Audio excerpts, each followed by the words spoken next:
Greeting students आज हम exercise 2.1 का कुछ बेसिक चैप्टर सेकंड जो है हमारा 10th क्लास का बहुपद, उसके बारे में हम सीखेंगे।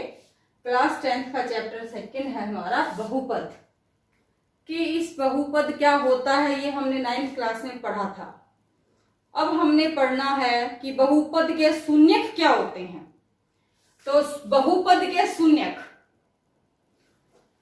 किसी बहुपद में x का कोई मान रखने पर, बहुपद में x का कोई मान रखने पर बहुपद का मान शून्य आए, यानी x का कोई मान रखा तो बहुपद का मान शून्य आ जाता है, तो x का वह मान बहुपद का शून्यक कहलाता है।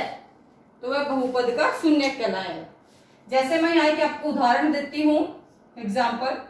एक हमारे पास बहुपद है ये x जमा 1। अब अगर हम x का मान -1 रख दें तो क्या हो गया, ये -1 + 1 0 हो गया। तो यहां x बराबर है -1 क्या है, वो शून्यक है। जो x बराबर -1 क्या है, वो शून्यक है। एग्जाम्पल में देखो ध्यान से कि हमारे पास एक बहुपद दिया हुआ है, तो x का कोई मान रखने पर जब बहुपद शून्य हो जाता है तो वो उसका शून्यक कहलाता है वो मान। तो x का मान -1 जो है वो इसका शून्यक कहलाएगा। अब हम जाते हैं शून्यकों की संख्या कि कितने शून्यक निकल सकते हैं एक बहुपद के अंदर। सबसे पहले देखो यहाँ पर रेखिक बहुपद। रेखिक बहुपद कैसा होता है, जैसा ये है ax जमा b या 3x जमा 2, x जमा 1, ये सारे क्या है, ये रेखिक बहुपद हैं। तो रेखिक बहुपद का शून्यक 1 होगा, क्योंकि रेखिक बहुपद की घात 1 होती है। तो इसकी घात 1, क्योंकि जो x की घात है वो बड़ी, सबसे बड़ी घात x की जो है वो हमारी बहुपद की घात होती है। तो ये रेखिक बहुपद का शून्यक 1 होगा। अब अगला है द्विघात बहुपद के शून्यकों की संख्या 2 होगी। क्यों, क्या दे दिया यहाँ पर, द्विघात। अब द्विघात का मतलब 2 घात, सबसे बड़ी घात 2 है जिस बहुपद की, उस बहुपद की के शून्यकों की संख्या 2 होगी। अब द्विघात समीकरण कैसा होगा, मान लो यही है, ये x² जमा 1। तो जो इस तरह के समीकरण हैं, इस तरह के बहुपद हैं सब, तो इस तरह के बहुपदों के अंदर जिनमें द्विघात है वहां पर शून्यकों की संख्या 2 आएगी। अब उससे अगला है त्रिघाती बहुपद।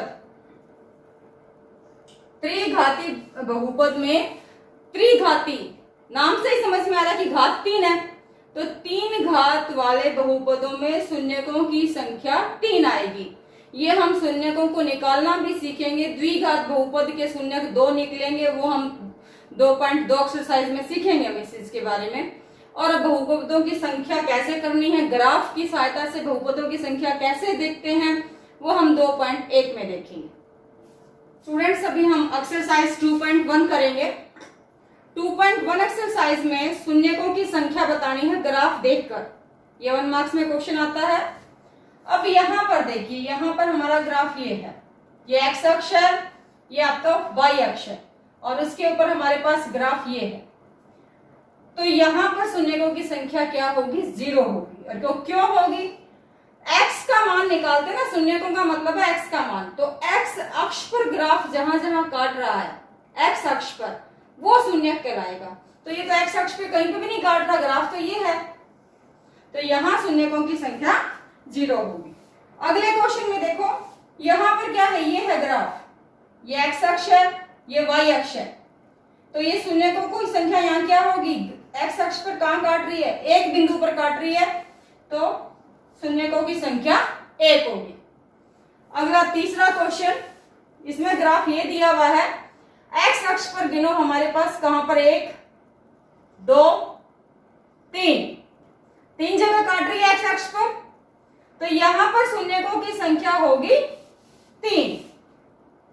अगले ग्राफ में ये है ग्राफ छोटा सा, लेकिन ये x अक्ष पर, ये x अक्ष है, ये रहा हमारा, इस x अक्ष के ऊपर यहां और यहां दो बिंदुओं पर काट रही है, ये ग्राफ दो बिंदुओं पर काट रहा है, तो एक्स अक्ष के ऊपर, एक्स अक्ष देखना है, वाई अक्ष नहीं, तो एक्स अक्ष के ऊपर दो बिंदुओं पर काट रहे हैं, तो शून्यकों की संख्या 2। पांचवें क्वेश्चन में ग्राफ आपके सामने है। इस ग्राफ में एक बिंदु यहां एक्स अक्ष पे, दूसरा ये, तीसरा ये, चौथा ये, 4 बिंदु हो गए। तो 4 बिंदुओं पर एक्स अक्ष को काट रहा है ये ग्राफ, तो शून्यकों की संख्या 4। अगला 1 2 3, 3 बिंदु है एक्स अक्ष के ऊपर, तो शून्यकों की संख्या 3। इस तरह हम ग्राफ की सहायता से शून्यकों की संख्या निकालते हैं कि ग्राफ में एक्स अक्ष पर कितनी जगह काट रहा है वो गिनना है, उतनी ही हमारी शून्यकों की संख्या होगी।